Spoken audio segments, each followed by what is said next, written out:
welcome to section 4.4, factoring polynomials. So, some of you guys may have heard this analogy I make in the past. I'm going to explain it briefly again. Factoring is one of those things that people don't love doing. I don't know why, but it is what it is. But sometimes if you connect something to a process that you might actually do in the real world, it can actually make it a little bit more palatable. So I am going to liken the factoring process to the process that a doctor or nurse goes through when they are taking care of patients, right? So if you have a sore throat, let's say, and you go to the doctor, right?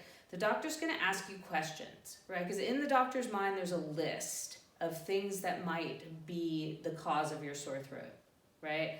And the doctor goes through step by step in a particular order, asking you questions like, do you have a stuffy nose, right? All these different things, so that then the doctor can see patterns and then make a diagnosis and give you a treatment. So polynomials are similar, right? So we're going to say the polynomials are your patients and you are the polynomial doctor. So let's look at some factoring we've done before, right? Patterns that you already know, right? So for instance, we know this pattern, ax squared plus bx plus c. When we see that, we think, oh, maybe it's a diamond problem. So we immediately go to the diamond, right? So today I'm going to introduce you guys to some other types of patterns you're going to see. So the first step, guys, of a good polynomial doctor is to ask, is there a greatest common factor? That's the number one step always, right? So you ask the polynomial, hey polynomial, do you have a greatest common factor? And if it does, you factor that polynomial, that factor out. Then you're going to look for other patterns, right? So one pattern that we see a lot, and you did this in your Algebra 1 class, is called a difference of squares. Now the word difference means subtract. So if I see a subtraction sign, I'm thinking, yeah, difference. And if the terms on either side of the subtraction signs are perfect squares, which means if I square root them, I get something pretty, right? Then I may think, difference of squares. And once I diagnose difference of squares, that's my diagnosis, I'm then going to apply a treatment. So if I had a squared minus b squared, I can factor to a plus b, a minus b. So let's take a stab at our first polynomial patient. Okay guys, into your office walks x squared minus 81. So you always ask your polynomial, do you have a greatest common factor, right? Here the answer is clearly no, right? There's no common variable, there's no common number. So I'm now going to go to look at this pattern and think, oh look, there's a subtraction sign and there's two terms, one on each side of the subtraction sign. So let me do a diagnosis. Let's see if I can rewrite this polynomial so it's in this form. So something squared minus something squared. Right? Because if I can do that, that means I can diagnose a difference of squares. So I can say, is there something I can put in this parentheses so that I can get x squared? Well, if I put x in there, that gets me x squared. Is there something I can put in here to get me an 81? Well, 9. So I say, okay, polynomial, diagnosis complete. You have difference of squares disease. So what I'm going to do is I'm now going to give you the treatment for difference of squares. So if you apply this formula to our problem, in our problem the a value, that doesn't work, the a value is x, right? That's our a value right here. And then our b value is 9. So if I apply this rule here, I get, okay, polynomial, you're about to be cured, x plus 9, x minus 9. So the polynomial says, doc, thank you. You cured me. I'm going to recommend you to all my friends. Okay, so next patient of the day is 16x cubed minus 4x. So we ask the polynomial, do you have a greatest common factor? Now here, the polynomial says, yes, I think I do, Doc. So I'm going to factor out, well, the 16 and the 4, I have a 4 in common. And notice I also have an x. So if I factor out a 4x, I'm left with 4x squared. And now I factored out the whole 4x, so I put a 1 there. So the polynomial says, yeah, I'm feeling a little better, Doc, but there's still something nagging at me. I don't know what's wrong. So I'm going to look, I'm going to say, you know, I had a patient just like this earlier today. I'm going to notice there's a minus sign and then there's 2 terms on either side. Let's do a diagnosis. Let me give you a test to see if you're a difference of squares. So the way I can tell that is to say, can I write 4x squared minus 1 as a difference of 2 squares? Well, let's see. 4x squared I can write as 2x quantity squared. And the 1 I can write as 1. So do you see if I do this, I get 4x squared minus 1. So in our problem here, if I apply the formula, our a value is the 2x, and our b value is the 1. So let's see what we have here. We have the 4x from our first step. And then now we're going to do the difference of squares. 2x plus 1, 2x minus 1. Okay, so our polynomial feels completely better, and we have another success story. Okay, guys, third patient of the day. 32x cubed minus 50xy squared. We go, oh, wow, we got 2 variables now. This is getting complicated. But we always ask, is there a GCF? Well, 32 and 50 have a GCF, 2. And notice this one has x to the third and this one has x. So if I factor out a 2x, I'm left with 16x squared minus 25y squared. So the polynomial says, thanks for the GCF work, Doc, but I'm just not feeling 100% yet. So I'm going, I'm getting really good at this difference of squares stuff. I see a minus sign, and 16 and 25 are perfect squares, so I have a hunch, I have a hypothesis that maybe I can call this a difference of squares if I can write 16x squared minus 25y squared as in this form, quantity squared, quantity squared. So if I want to find something that squares to 16x squared, it's going to be 4x. And if I find something that squares to 25y squared, it's going to be 5y. So I say, diagnosis complete. You are a difference of squares. So in our problem, when we apply the formula, 4x is going to be a, and 5y is going to be b. Do not worry about the minus sign. It's built into the formula, guys. So I've got 2x. That was our first step with our patient. And then I've got 4x plus 5y times 4x minus 5y. And if I want to check it, I could just multiply it out, and it should get me back to the original polynomial. Okay, guys, so now you're feeling like, yes, I am such a good doctor. So now you're ready for more complicated patients.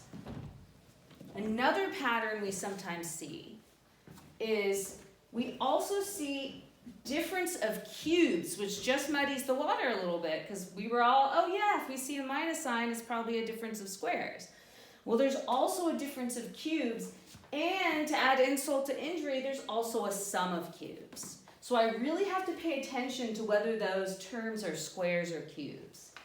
So a difference of cubes and a sum of cubes, here's our formula. We have a cubed plus b cubed and a cubed minus b cubed. So we can apply, once we diagnose our polynomial as either a sum or difference of cubes, we can apply this formula right here. So into our office walks x cubed plus 125. Now I say, okay, you definitely aren't a diamond problem. You're not a difference of squares. Let me first ask, do you have a GCF? Polynomial says, nope, no GCF. I'm going to have a hunch, because I'm a really good doctor. There's a cube here. So I'm thinking maybe what we should do is give this polynomial the sum of cubes test. And here's what the sum of cubes test looks like. if I can write x cubed plus 125 as something cubed plus something cubed, then I'm going to have a sum of cubes. So what can I put in here to give me x cubed? Well, x. And what can I put in here to give me a 125? Well, what cubed equals 125? 5. So I say, okay, polynomial, I just diagnosed you. You are test positive for sum of cubes. So in the treatment, your A value is x and your B value is 5, and I'm going to follow this formula right here. So I'm going to say A plus B, which is x plus 5, A squared, A squared, which is x squared, minus A times B, which is 5x, plus B squared, which is 25. Now you may think your polynomial factoring prowess may say, oh, that's a diamond problem. But guys, it is in the pattern of a diamond problem, but it's never going to be able to be factored. I can guarantee you. So we are done with this polynomial. We could try to factor it, but we're not going to get it. We won't be successful. Okay, so now we're like, yes, we just got our first sum of cubes patient. Into our office walks this polynomial, 16x to the 5th minus 54x squared. So we say, okay, polynomial, do you have a GCF, right? And we say yes, in fact, we do have a GCF. And it is 2 for the numbers. And notice this is x to the 5th, this is x squared. So it's 2x squared is my GCF. So if I factor out 2x squared, I'm left with 8x to the 3rd minus 27. So I say, oh, maybe it's the difference of squares. There's the minus. There are the two terms, just like up there. But I say, wait a minute, 8x cubed is not a perfect square. First of all, it says x cubed. So I'm going to say, you know what? It does sort of on the surface look like a difference of squares, but I better do a diagnosis, a test, to make sure it's not a difference of squares. Maybe it's a sum of difference of cubes. Let's check. So my hunch, because that says 8x cubed, is that it's probably a difference of cubes, right guys? Doctors have to do this all the time. They have to decide which test they think is appropriate, right? So I see this 8x cubed, I'm going to think, okay, is there something times itself 3 times, cubed, that gives me 8x cubed? And the answer is yes, 2x. And is there something cubed that gives me 27? The answer is 3. So I say, hey patient, I was right. It is a difference of cubes. So when I give you your treatment, the A is going to be 2x and the B is going to be 3. So let's do the treatment on the difference of cubes. I have A minus B. So first of all, this 2x squared is out there waiting for me. A minus B, which is 2x minus 3. A squared. But guys, remember I have to square the entire 2x. So that gives me 4x squared plus A times B, which is 6x, plus B squared. B is 3, so that gives me a 9. The polynomial says, oh, doc, I'm 100% better, thank you. Okay, last patient of the morning walks in, and we say, okay, polynomial, have you got yourself a GCF? Answer is yes, I've got an x. So if I factor out an x, I'm left with that. Okay, so I'm like, okay, either it's a difference of squares or a difference of cubes. Well, 1 is this perfect square, and it's also a perfect cube, but look at 27x cubed. As a doctor, I'm going to have a hunch that it's probably a difference of cubes. So let's do the test. Is there something I can put in there, right, to make it 27x cubed? And the answer is yes, 3x. And is there something I can put in here to make this 1? And the answer is yes. So in our problem, we are going to call 3x our A and 1 our B. So of course we have our first step, x. And then let's look at our formula, our treatment here. A minus b. So that gives me 3x minus 1. Then a squared. Okay, guys, most common mistake. When I square 3x, that gives me 9x squared. Plus a times b, which is 3x times 1, plus b squared, which is 1 squared. Okay, guys, word is getting out that we are the best polynomial doctors in town. Okay, so we just have this massive influx of patients, right? So we have our difference of squares patients, we have our difference of cubes patients. Now comes the really complicated patients.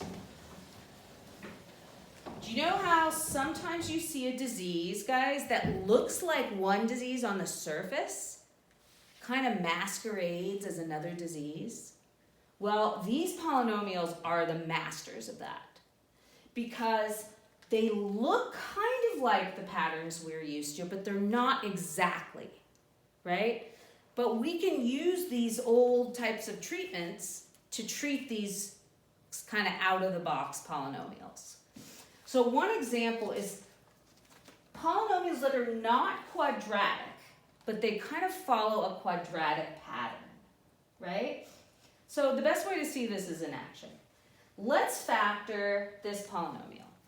16x to the 4th minus 81. That's not x squared. It's not a quadratic, right? But it kind of looks like a difference of squares because 16 and 81 are perfect squares. So I'm going to ask, okay, polynomial, do you have a GCF? Polynomial says, nope, no GCF. So even though that doesn't say squared, I'm still going to give you the test for a difference of squares. I have a hunch that you might be a difference of squares, even though you don't exactly look like one. Okay, so is there something squared that gives me 16x to the 4th? And the answer is yes. Right? 4x squared squared. And then we know that 9 squared is 81.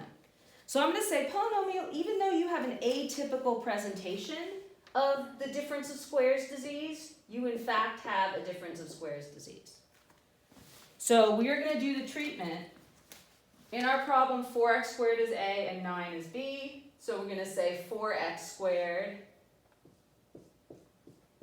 plus 9 and 4x squared minus 9. So the polynomial says, Doc, you know, I am feeling a lot better, thank you. But there's still something not right. So I'm going to go, okay, let me see. 4x squared plus 9, there's no such thing as a sum of squares. Is this a sum of cubes, maybe? No, because 4x squared and 9 are not perfect cubes. But look at 4x squared minus 9, guys. I might say, hey, guess what, polynomial? You have double difference of squares disease. So let's see if we can write this as a difference of squares. Here I can put a 2x, and here I can put a 3. So guess what, guys? This polynomial, poor thing, has double difference of squares disease. We factored a difference of squares, and we were left with yet another difference of squares. So now what I end up with is the 4x squared plus 9, which can't be factored. And then this right here can be factored to 2x plus 3 times 2x minus 3.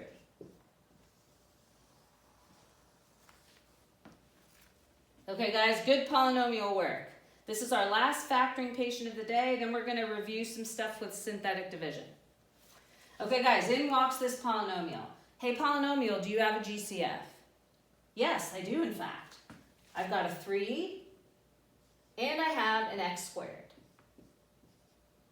So let's check this out. That gives me x to the 6th plus 5x to the 3rd plus 6.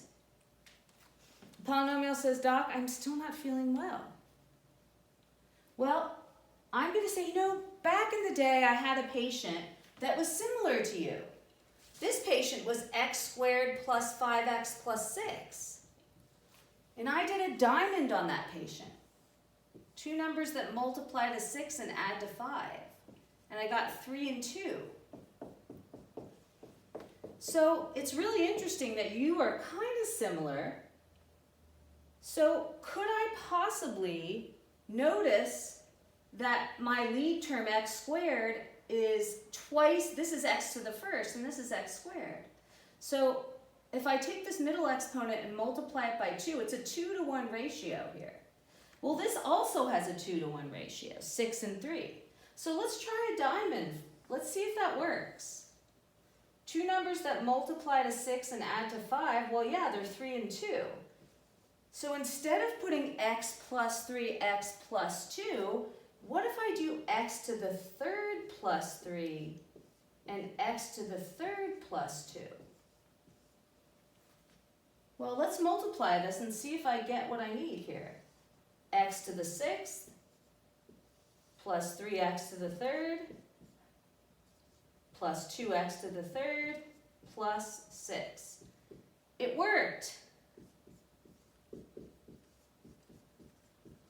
So I can say, all right, polynomial, you are ready to be released from polynomial hospital here.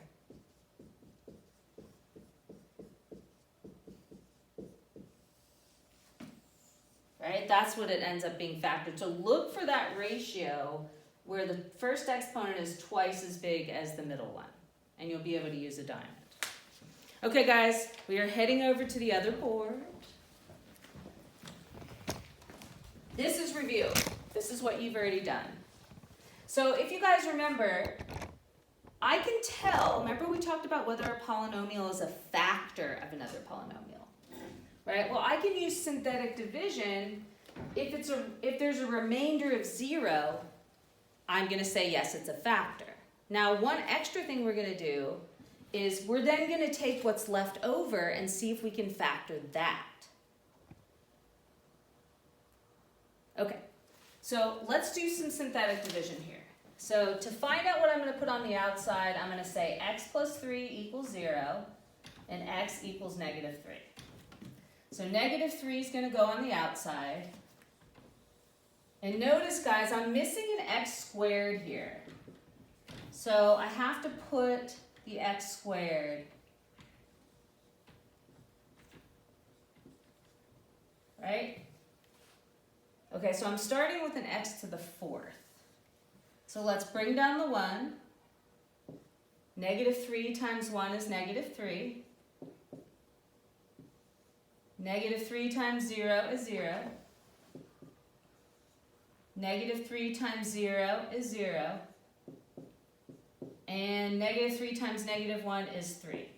So we are going to say, yes, it's a factor. Right? Because the remainder is 0. So what's left? We know now that x plus 3 is a factor. And what's left over, remember we started with x to the 4th.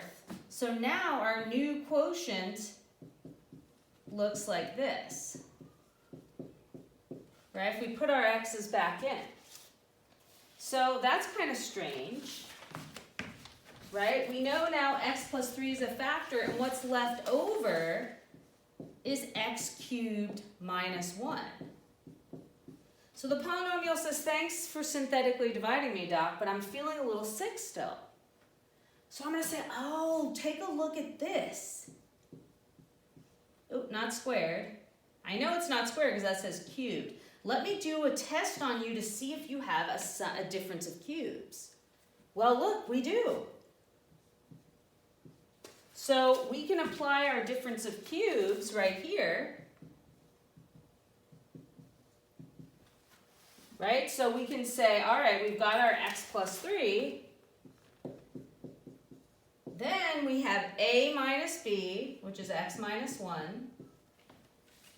If you look over at that formula, a squared, which is x squared, plus a times b, which is x, plus b squared.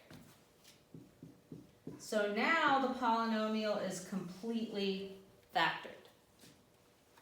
Right? So we want to check what's left right? After what's left is in our synthetic division, is that something that can be factored? Okay, guys, is x minus 2 a factor of this? Well, let's figure out, let's test it. So we know x equals 2, so we're going to put a 2 out here. There are no missing exponents.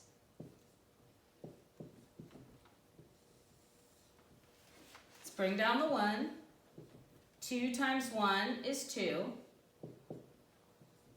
2 plus 2 is 4. 2 times 4 is 8. Oh, not a factor, guys. Not a factor since the remainder is not 0. So we're done. We don't need to do any more factoring because it says if it's a factor, keep on factoring the rest of the polynomial. Okay, guys, here's our grand finale. We're going to do a real world situation here. Okay, we have a roller coaster ride. So this is our path of our roller coaster during the first 5 seconds, right? And this is the ground level right here. So they're saying, how long is the roller coaster at or below ground? Well, let's look. This is the part where it's at or below ground, right in here. And I can tell just by looking that this is x equals 2. What I don't know is this. I can also see that this is x equals -1. So what we're going to do is we are going to synthetically divide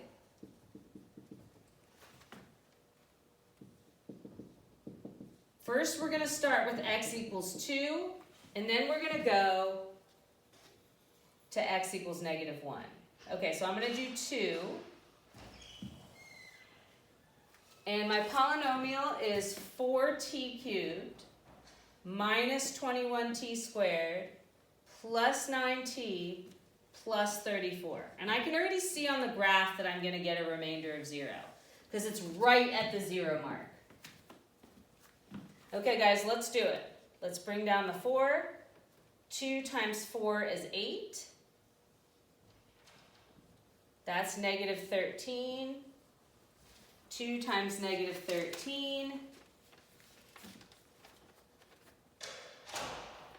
is -26. -26, that would be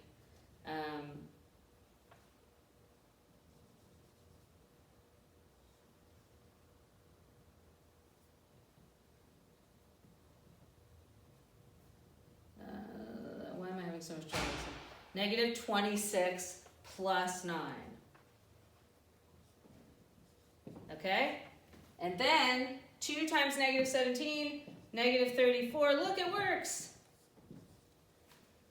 Okay, so this is now a quadratic. So what we want to think of as an onion. We're going to peel away the layers of the onion. So we divided out x equals 2. Now watch what I'm going to do here. I'm going to divide out that -1, right? So we did x equals 2, now we're going to do x equals -1. I'm not starting from the beginning. I'm going to bring down the 4, -1 times 4 is -4. Add those up, I get -17. And -1 times -17 is +17. Okay, so here we have, what's left here? Well, there's 4x minus 17. So here are my factors. X plus 1, x minus 2, and 4x minus 17. Well, here's the x plus 1. That goes with this factor. And the x minus 2 goes with this factor. And I can see this third one isn't exactly on a whole number. So let's do the the zero product property. Right? So I have 4x equals 17, and x equals 17/4, which is 4 1/4. So this indeed is at 4 1/4. So how long is it below ground? Well, it's below ground between 2 and 4 1/4 seconds, which is 2 1/4 seconds. Right, so I needed to find those 0 points to get that. Okay guys, that is the end of the lesson. See you soon.